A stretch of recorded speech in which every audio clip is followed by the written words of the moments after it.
So real quick demo in Baking Textures and Substance Painter. So I got a not quite complete wagon, but mostly complete wagon. You're looking at the low res. Everything's been joined at this point. I've got all smooth edges. And let's just take a quick look at the UVs for this. You can see everything's been unwrapped together so that it's all packed together on it. And that's going to be useful for having a single texture set of textures for this single object. Okay, so that's that. I've already exported this as an OBJ. And we can just take a quick look at the high res mesh where you can see I've got some extra bevels on objects. In some cases, I separated this like singular sort of seat to add these little seams just by sort of adding in extra edge loops and then just extruding them inwards to sort of like create that suggestion. Maybe a few other subtle sort of like seams or extra edges or whatever, but mostly just a bunch of bevels of different objects. This has also been all joined, and this does not need UVs. And I've also already exported this. So I've got two OBJs on my desktop. Let's take a look in Painter and see how to bake.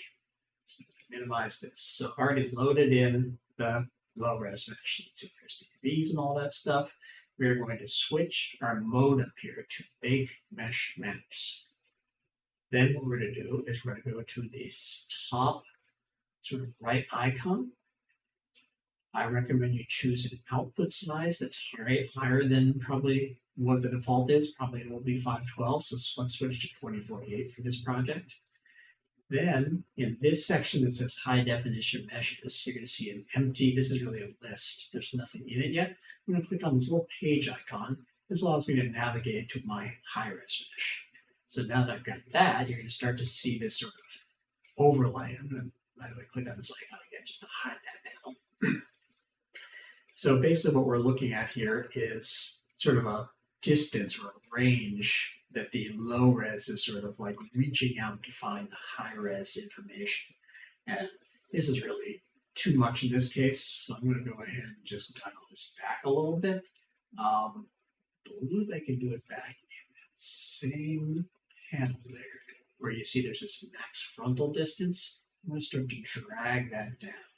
And the general idea is that once you start to see bits of red, you maybe have gone too far.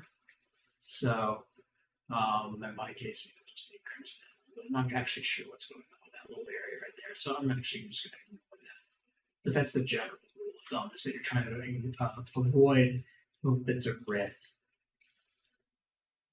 This should work this one. All right, so now that I've done that, I'm going to go ahead and just click on the Bake Selected Textures button down here. And now the baking's happening.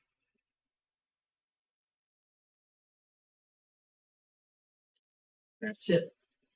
You know it's done because it's not really doing any blinking or anything anymore. I can return to painting mode now. Now I've got all kinds of nice sort of extra detail appearing on my model. You may want to also go up here to this texture set settings again and switch this size right here to also to 2048. That should improve the quality a little bit as well. I think I know why this thing's funky. I probably just have flip more on some of these. But that's the gist of baking your textures. You can just go and do your coloring the normal way.